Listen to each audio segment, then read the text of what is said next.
Official ಏನು designation ಇದೆ ಅವ್ರು ಹೇಳ್ತಾರೆ ಅವ್ರದ್ದೇನೋ ಎಷ್ಟು ಆಫೀಷಿಯಲ್ ಅಲ್ಲ. ಅವ್ರು ಕಾಂಗ್ರೆಸ್ ಈಗ ನೀವು ಪತ್ರಕರ್ತರಿ, ನೀವು ನನಗೆ ಪ್ರಶ್ನೆಗಳು ಕೇಳಿ ನಿಮಗೆ ಕಳಕಳಿ ಅರ್ಥ ಆಗ್ತದೆ.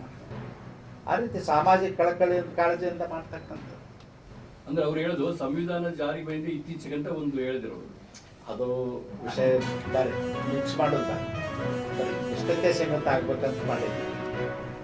ಎಲ್ಲರೂ ನೀವು ಬೇರೆದು ಬರೀತೀರಿ ದಲಿತ ಮುಖ್ಯಮಂತ್ರಿಗಳು ಕೂಡ ಸುಮ್ಮನೆ ಚರ್ಚೆಗಳಿದೆ ಇಷ್ಟು ವರ್ಷಗಳಾದ್ರ ಬಗ್ಗೆ ನಿಮ್ಮ ಉಪಪಂಗಡಗಳು ಅಲ್ಲ. ಈಗ ನಾನು ಕೇಳ್ತೇನೆ, ಖರ್ಗೆ ಅವರೇ ಈ ದೇಶದ ಕಾಂಗ್ರೆಸ್ ಅಧ್ಯಕ್ಷ, ಮತ್ತೆ ಯಾಕೆ ಕರ್ನಾಟಕದಾಗ ದಲಿತ ಮುಖ್ಯಮಂತ್ರಿ ಮಾಡಬಾರ್ದು? ಕರ್ನಾಟಕದಾಗ ದೇಶಕ್ಕೆ ಸ್ವಾತಂತ್ರ್ಯ ಬಂದು 75 ವರ್ಷನಾಗ ಸುಮಾರು 60 ವರ್ಷ ಕಾಂಗ್ರೆಸ್ದವರು ಆಡಳಿತ ಮಾಡಿದಾರೆ, ಯಾಕೆ ಮಾಡಬಾರ್ದು? ಬಿಜೆಪಿ ಅವ್ರು ನಿಮ್ಮನ್ನೇ ಮಾಡೋದು ಯಾಕೆ ಮಾಡಲ್ಲ? ನಮ್ಮಲ್ಲೂ ಮಾಡಬೇಕು. ನಾನು ಅದನ್ನೇ ಹೇಳ್ತೇನೆ, ನಮ್ಮಲ್ಲೂ ಅವಕಾಶ ಬಂದಾಗ ಮಾಡಬೇಕು. ನಾನು ಅದರ ಪರವಾಗಿದ್ದೇನೆ. ನೀವು BJP ಅವರು ಕಾಂಗ್ರೆಸ್ನವರು ಅಂತ ಪ್ರಶ್ನೆ ಅಲ್ಲ.